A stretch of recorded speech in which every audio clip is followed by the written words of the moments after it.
La région Haute-Normandie est une terre d'énergie. Nous avons donc des savoir-faire en matière de production d'énergie, de sécurité dans la production de celle-ci. Et donc nous entendons bien, grâce au réseau de distribution qui part aussi de la Haute-Normandie, continuer de jouer ce rôle.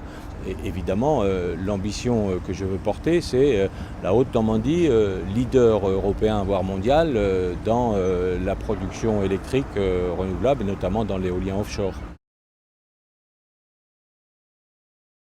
Il y a là une massification suffisante pour créer ce que j'indiquais à l'instant, c'est-à-dire une filière éolien offshore qui va reposer à la fois évidemment sur la partie industrielle, puisque là les décisions sont prises et que déjà 4 grandes entreprises vont s'installer sur le port du Havre pour fabriquer les éoliennes. Et évidemment, tout cela a un effet sur l'ensemble des PME de la Haute-Normandie, ces PME qui aujourd'hui se mobilisent pour être les fournisseurs, de fournir ces pièces et ces composants.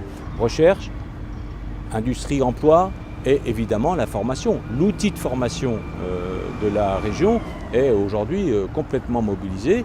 Le lycée de Fécamp va être le premier campus en France sur l'éolien.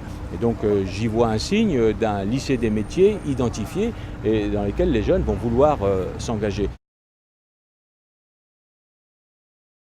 Quand on constitue une équipe, c'est mieux que les meilleurs joueurs soient présents. Et donc aujourd'hui, l'arrivée d'EDPR est un bon signal qui est donné parce que c'est un leader reconnu. Et avec Areva et GDF Suez, on a là, je pense, une équipe qui est une équipe de qualité. Et au fond, puisque c'est le début de la saison du football, je pense que c'est un bon mercato.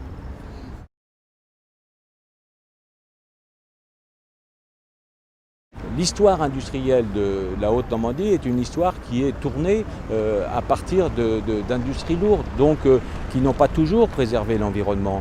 Et donc que les savoir-faire que nous avons acquis par le passé dans le traitement de ces industries lourdes servent aujourd'hui à faire du renouvelable et à faire en sorte que cet équilibre entre l'industrie, ces espaces naturels qui sont fabuleux, et l'activité humaine, et qu'en plus nous apportions notre part à la France et à l'Europe dans une approche nouvelle de ce qu'est l'énergie de demain, la mobilité de demain, je pense que ça c'est quand même un vrai défi.